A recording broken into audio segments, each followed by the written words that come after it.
Well, hello there YouTube, Mahmoud with you with another tutorial. Today I'm going to show you how I modeled the sunglasses that you see here.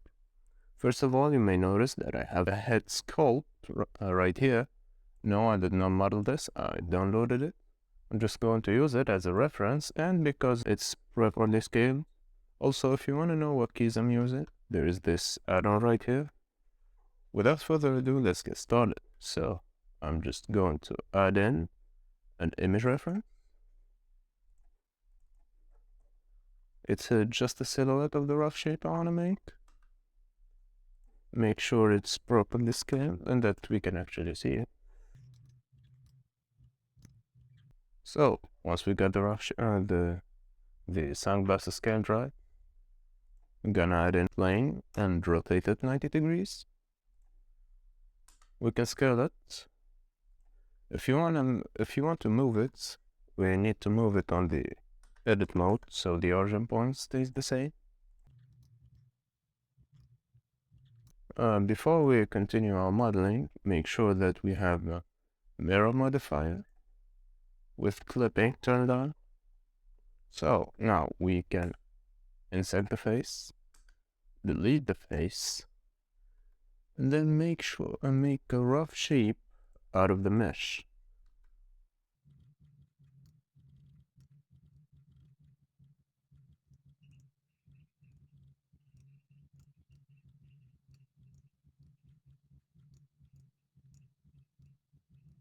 So now that we got our shape, we can add in a subdivision modifier. We can just go into edit mode. Go here, turn on proportional editing.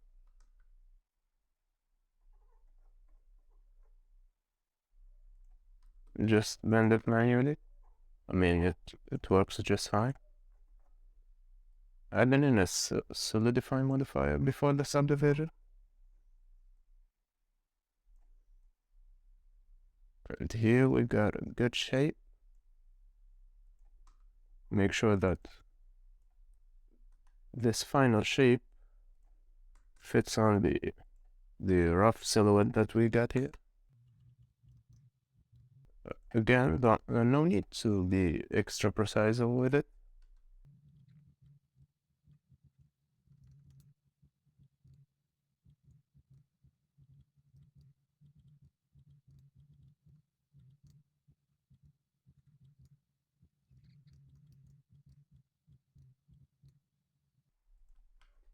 So now that we got our shape right here, we can get this closer.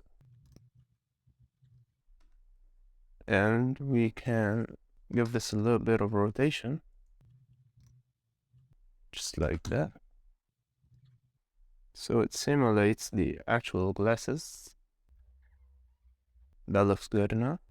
So we are gonna name this cage. And another thing we're gonna add now is this piece right here. So I'm going to add in a little cat. Set this. And we are going to extrude this out. Absolutely like that. Now we are going to select this face and duplicate it. Press P to separate. Okay, now that we have our shape right here, we just go into edit mode, press A to select all, and then extrude it on the Y axis. And then we will intersect it. Make sure that there is no overlapping faces right there. We will extrude it yet again. Extrude just a little bit. And then scale it up.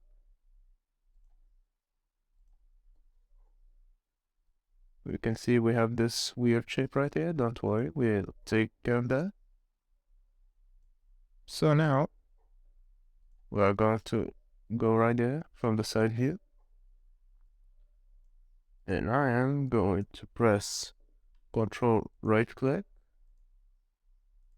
for it to extrude to the cursor. As you can see, the shape is not good right here. So we are going to add a bevel modifier. Put it before the subdivision. And as you can see, it shaped everything. We don't want that. We want to set the weights and select which faces are going to be beveled. Now we go here and increase the bevel weight.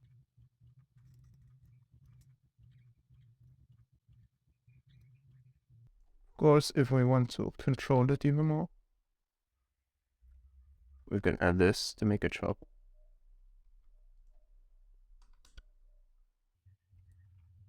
That looks absolutely good. One thing you may notice, it's entering the head of our character. To solve this problem, we are going to go into edit mode, vertices select, and just move this a little bit.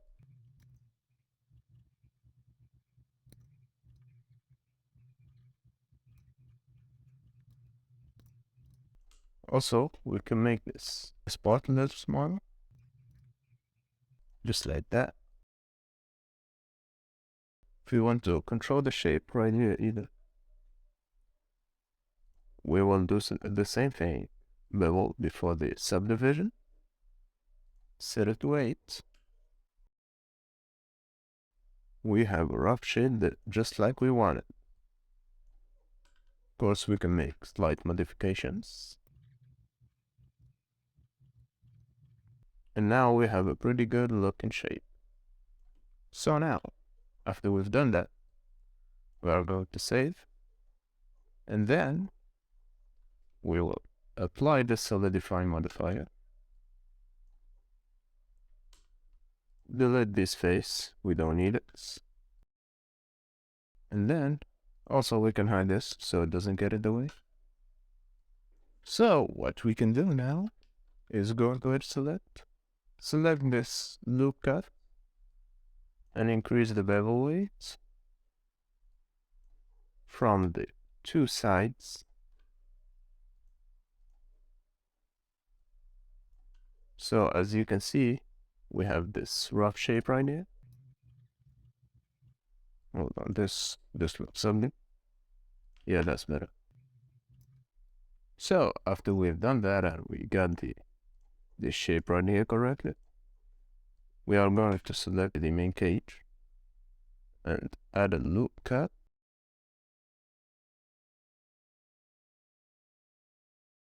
Then press P to separate it. Separate selection.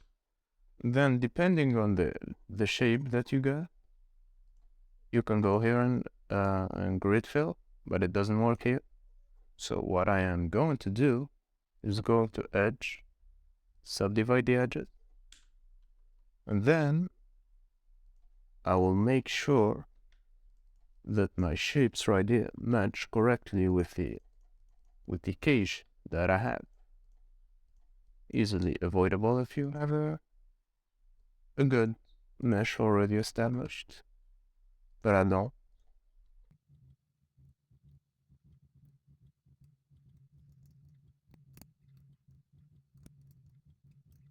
So after I made sure that the shape corresponds the mesh I have, I'm going to press A to select all, and then where is it? I'm going to grid fill. We can give it a high count so we have a good control. And now you can select some faces, maybe these two, grab them in. So we have this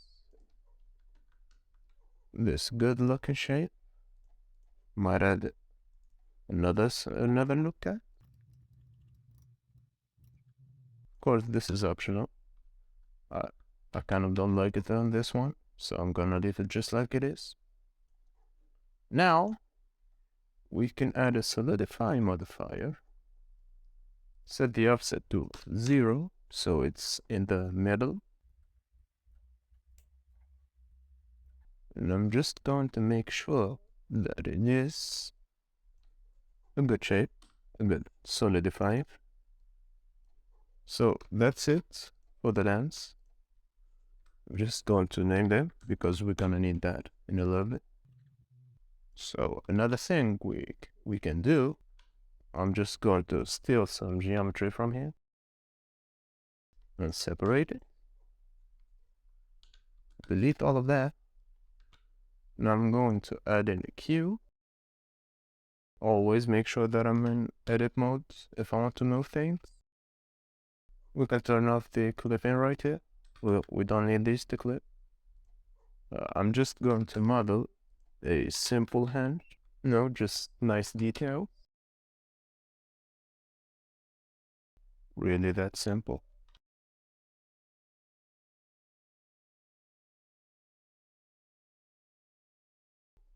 That looks absolutely good for me, at least. I mean, it looks good because we're not going to make a transmissive material here. Next tutorial is gonna be transmissive, the materials for here, by the way.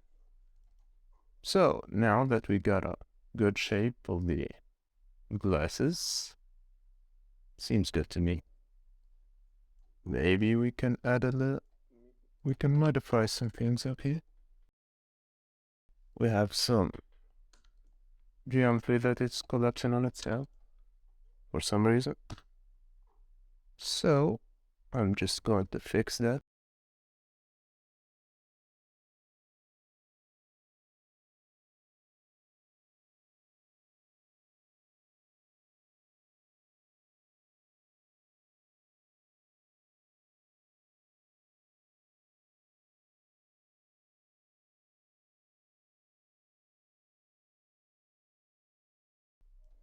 I think that looks good. So I'm just going to tap out of edit mode. So as you may have noticed, when I first did the modeling or the picture that you see, as you can notice, there is a box which I'm going to model right here. I mean, it's really simple. Just going to bring in a cube, scale it properly, apply the scale. That's pretty important. I'm just going to delete this space, and I will add a solidify modifier with even thickness. Of course, to add the lid in, I will duplicate this and rotate it 180 degrees. Also, I can separate it, and so they don't go like far away from each other. I'm going to parent this to this, and to add in another piece, another detail, I'm going to add in a loop cut. Then select these spaces, extrude the long normals, which you can find here, and then select these loop cut of faces, extrude normally, and there you go. We'll have a pretty good shape right here. After that, I'm going to add in a bevel. We can add a little bit of segments right here, and make it a small amount, just like that. Also, we can just manually type in the same value, and there you go. We have our box right here. Of course, that's gonna be it for the modeling. If you want to know how to make the materials, I'm gonna work on the next video, which is gonna be about materials. If you're watching from the future, I'm gonna put the link on the video. If you're watching from the present or the past somehow, I'm going to put on a link on the channel. You can subscribe so you don't miss out. That's gonna be it. Have a beautiful day.